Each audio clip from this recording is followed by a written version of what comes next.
Hello mga Goldlets. So ayan, ito na po yung continuation ng ating DIY renovation. So ayan mga Goldlets, so malapit na po nating matapos yung ating dito na part na side sa may mirror.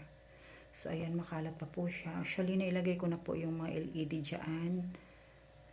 Nalagyan na po natin yung mga pailaw. So since wala pa siyang ipapailawin ko rin yan. May isa lang na wire na inaantay ako. So, ayan mga Goldilot ko. Ayan, pasilip lang po siya. Yan.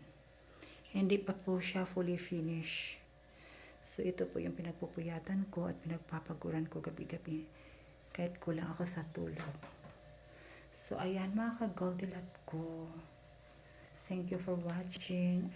Abang-abang na lang po sa next video para sa full video ng aking DIY renovation sa aking bahay.